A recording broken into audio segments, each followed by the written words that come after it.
जय श्री कृष्णा। भारतीय संस्कृति में भोजन के क्या नियम हैं, आइए जानते हैं। भारतीय संस्कृति में भोजन के क्या नियम हैं, आइए जानते हैं।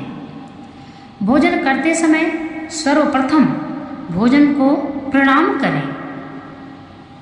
क्या करना है? भोजन करते समय जब भी आप भोजन करने के लिए बैठते हैं तो सबसे पहले आप भोजन को प्रणाम करो, जो तुम्हारी रक्षा और तृप्ति करता है। भोजन हमारी रक्षा कैसे करता है?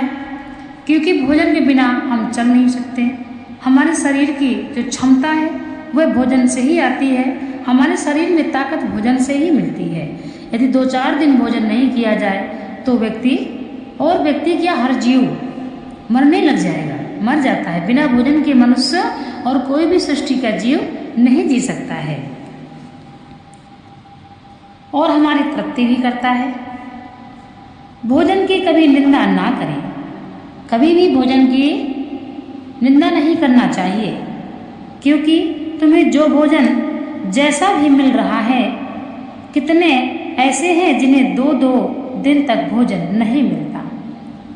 कोई व्यक्ति भोजन में बहुत ज़्यादा नाक बनाते हैं, ये नहीं करूँगा। हमने कई घरों में ऐसे बच्चों को देखा है जो खाना खाते ही नहीं हैं और उनकी माँ पीछे लगी रहती हैं, मैं ये नहीं खाऊंगा, ये क्या बना दिया, मुझे पसंद नहीं है, ये मैं लाइक नहीं करता, ये मैं ये नहीं खाता। क्यों? कहाँ लिखा है कि शास्त्र में लिखा है कि तुम ये नहीं खाते? तो भोजन की निंदा नहीं करना चाहिए। हमारे शास्त्रों में दिया हुआ है।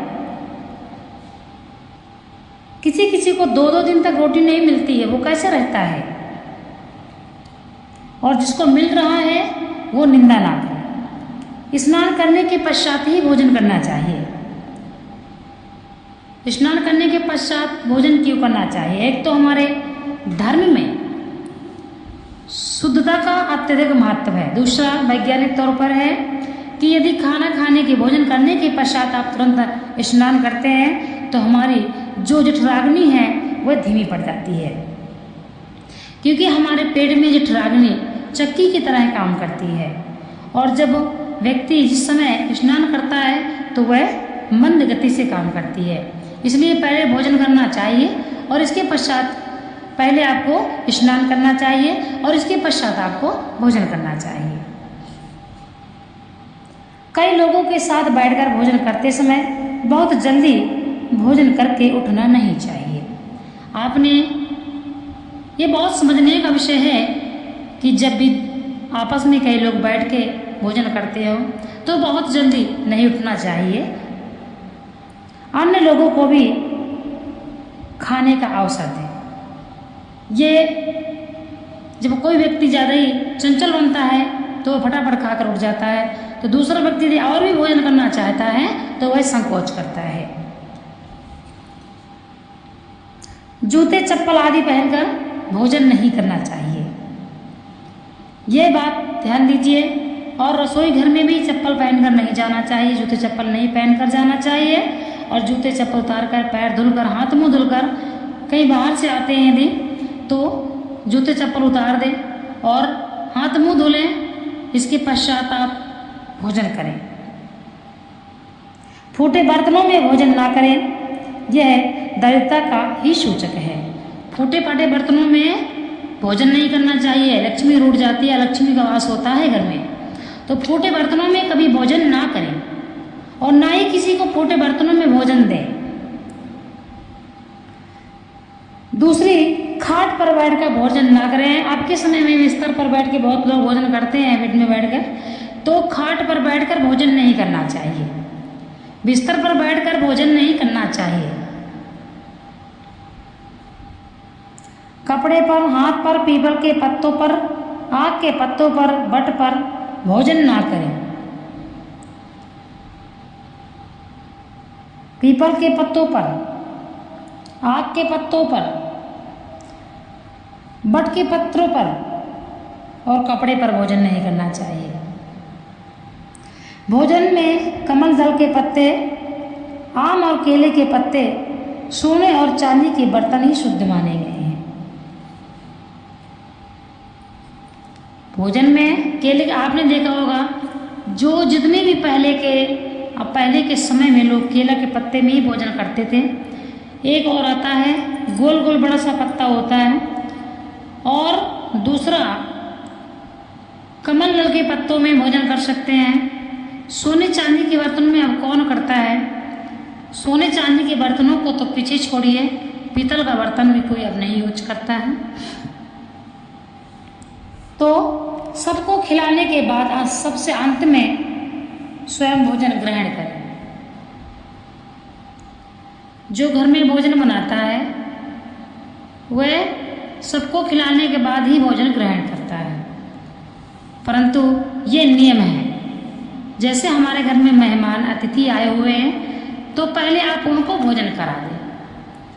जो बड़े हैं हमसे, पहले हमें उनको भोजन कराना चाहिए, फिर हमें भोजन करना चाहिए। बड़ों को भोजन दें, उनके साथ बैठकर भोजन करें, यह भी उचित है, परंतु पहले भोजन नहीं करना चाहिए। यह शास्त्रोक्त है। अब यदि आपके घर में कोई मेहमान आया हुआ है और पहले भोजन करके हम पहले भोजन कर लेते हैं, अतिथि को बाद में भोजन कराते हैं, तो यह पाप है। ऐसा नहीं करना चाहिए। और जो भी घर में जिसके बूढ़े बुजुर्ग हों, जो खटिया में बैठे रहते हों, उठ ना पाते हों, उनको सबसे पहले आप भोजन कराकर फिर भोजन करें। और जब भी आप कुछ बनाते हैं अच्छा घर में, तो सबसे पहले उन बूढ़े बुजुर्गों को दें जो आपके घर में बिल्कुल वृद्ध अवस्था में है, खटिया में बैठे रहते हों, चल ना पाते हों, उनको और ध्यान देना चाहिए। आपने सुना होगा, बूढ़ा बच्चा एक समान। बुढ़ापे में जो बुद्धि है वह बालक के समान हो जाती है।